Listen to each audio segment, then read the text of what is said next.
All right, let's send to this now. Trade Union Federation Cosatu has accused National Treasury of facilitating what it calls another round of state capture. It comes after Treasury exempted Eskom and rail agency Transnet from disclosing irregular, fruitless and wasteful expenditure. On Eskom, Finance Minister Enoch Godongwana has granted the ailing power utility exemption for 3 years from disclosing irregular spending on its annual financial statement. Cosatu President Zingiswa Losi joins us to discuss this in some more details. Good to have you, and thank you very much for coming on tonight here on In Focus. Well, according to the DG, there is some confusion, and they accept in part that it's their fault because they did not attach an explanatory note to this particular announcement, and they are saying, well, speculation has really gone wild. It's not as people are making it out to be. In fact, they are assisting Eskom in its reporting, but nothing changes as far as, for example, they are reporting according to the Companies Act, according to the JSE requirement. But because it's a state-owned entity, they've got an additional duty to the PFMA reporting, and that's where the technicality is. Firstly, good evening. Let's have you respond to the fact that they are saying the confusion is caused by the fact that they didn't explain themselves properly. Well, thank you very much, Thabo, for having me, and greetings to your viewers. We don't understand why it would be South Africans' problem that they would not have explained what they meant. We read what they released, and exemption of Eskom and Transnet from accounting about their spending, particularly fruitless expenditure. We don't understand how we got it wrong as South Africans. How is it different from what is expected of Eskom? We don't expect anything less of accountability. We are in a crisis with Eskom, with Transnet and all state-owned entities, SAA, all of them that must go for a bailout exactly because of irregular expenditures, mismanagement, maladministration. We have a Zondo commission today that spent millions of rands because of maladministration, corruption, fruitless expenditure. We are now told that we got it all wrong. What is out there is not what it is. How is it different? Yeah. Why are we where we are? Why was there a need for Treasury to even release what has been termed as a confusion, according to them, in the first instance? Because what we expect as South African is that the PFMA must be followed and that accountability must take place. So what is it that they are exempting Eskom and Transnet from? So let's discuss that. So what they are saying is that they are not being exempted from the PFMA in its totality. They still need to report according to the PFMA. They still need to be audited. What they are being exempted from is administrative non-compliance that relates to non-material transactions. Do you understand what that means? Well, I am not in that field, but I do not understand. And I guess South Africans expect that nothing should change from any state-owned entity, any government entity from being accountable. We will still not understand what has prompted them to even make such an exemption. Yeah. How is it different? And we expect more stringent measures to be put in place, not more of exemption, and you can put it in whichever way that they may want to put it. But as South African, we expect more stringent measures. Remember, as Cosatu, we came with an Eskom social compact. Yes.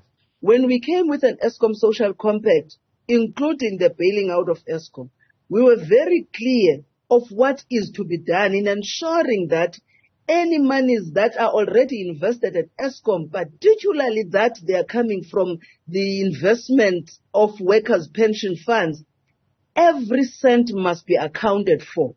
We even said we need an audit on what has been taking place with the contracts that Eskom has undertaken, with the suppliers that are at Eskom, with the head count at Eskom, so that every cent that is invested at Eskom, be it on wages or on administration, can be accounted for.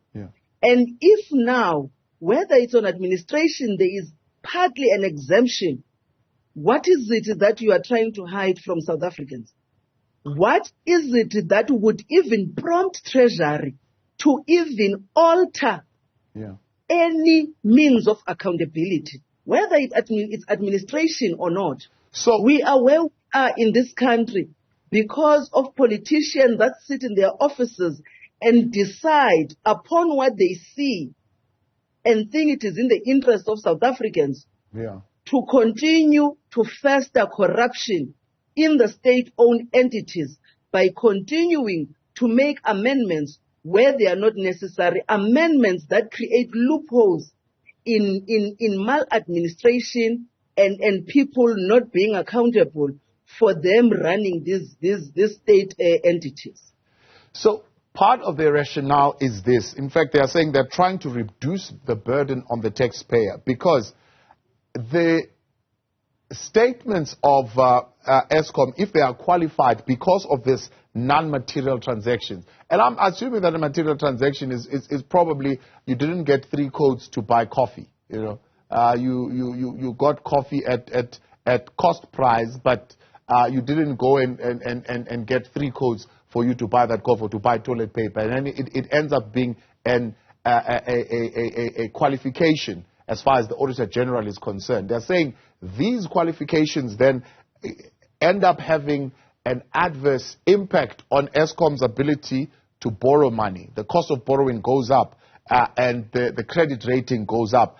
And then in turn, they need to come back to Treasury for bailouts, which then puts a strain on the taxpayers. So their rationale is this is to reduce that burden on the taxpayer. Thabo, this is just an excuse for maladministration.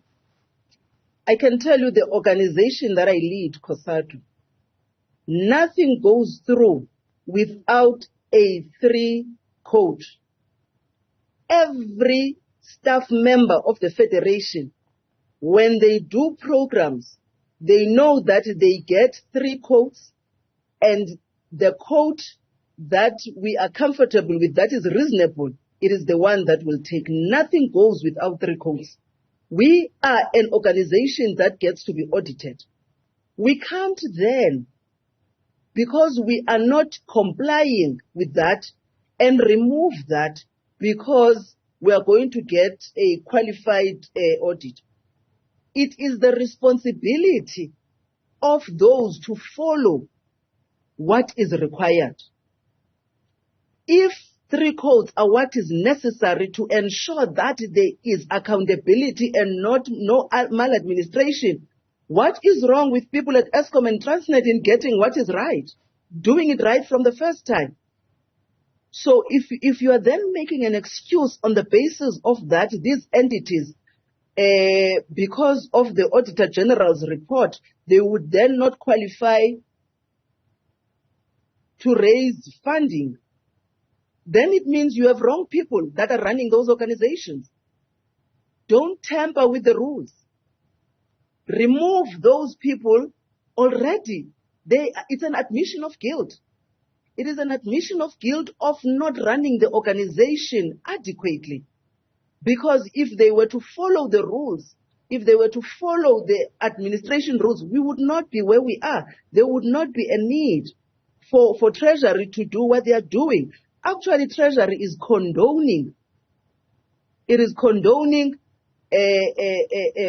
possibilities of people continuing to mismanage the finances of the public. The money that is invested at Eskom does not belong to Treasury. It does not belong to management at Eskom and Transnet. It's our money. It's the taxpayers' money. It is what we get taxed and pay in order for us to be able to get the services that we need. Eskom is in tatters as we speak. We're dealing with load shedding. And we're told about the billions that Eskom is owing. Now, in the State of the Nation address and in this mid-term budget, we just heard about the billion to over 200 billion that has been given to Eskom. For us now to be told that there is an exemption in terms of them doing the right thing, it cannot be. Does it give you any confidence that they say, well, they are as concerned about fighting corruption as you are, and they are glad that you're raising this matter, but they are also equally committed to fighting corruption at Eskom, but this is not as much of a big deal as you're making it out to be? If it is not a big deal, then we should not be where we are. If it is not a big deal, then there would not be the findings that the Auditor General has found. If it were not a big deal, then this issue would not be a hindrance from these state entities, from them being able to raise funds. It should not be if it is not. It is a big deal because they are saying it creates challenges for them to raise funds for these entities. If it was not a big deal, then we should not be discussing about it. It is a big deal. It is a big deal because the Auditor General has made findings to them. So, Zingiswa Losi, we appreciate it. We appreciate your time. Yes. Thanks so much for coming on. We have to leave it there for tonight. That is Zingiswa Losi there. Of course, they will be meeting with them a little bit later in the week to discuss this further.